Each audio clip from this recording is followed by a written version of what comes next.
Seen at close quarters for the first time, this is the extent of the damage at the Fukushima nuclear plant after a series of explosions have shattered many of the outer buildings and threatened a major radiation leak.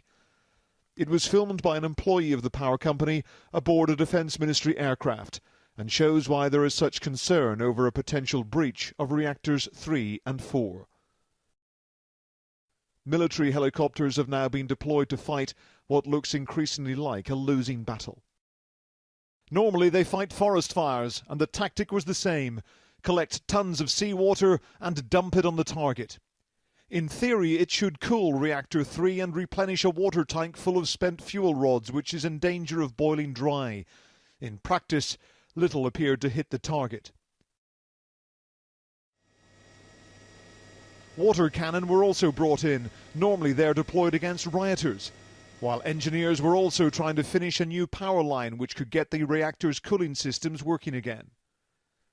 But international experts who have been studying the damaged plant and the attempts to bring it under control seem increasingly pessimistic about the outcome.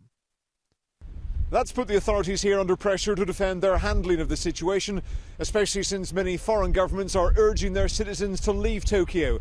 And they've advocated a much larger evacuation zone than the 20-kilometre radius imposed by the Japanese government. Those who've been evacuated are angry and frustrated at the steadily worsening news from the nuclear plant. It's shaken their faith in those in charge. Those within 30 kilometres of the plant are still told to stay indoors. It's not much of a long-term plan.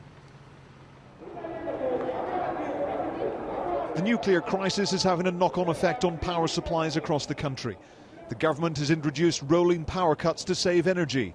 It might not be enough. We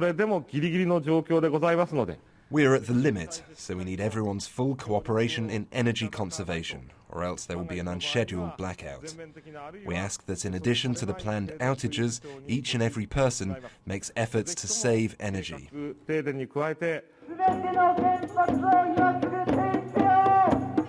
Tonight, protesters in Tokyo vented their anger at both the Prime Minister Naoto Kan and the nuclear power industry. But currently a third of Japan's electricity is nuclear generated. Long term, that figure may decline unless they can find a way to pass this nuclear test. Ian Woods, Sky News, Tokyo.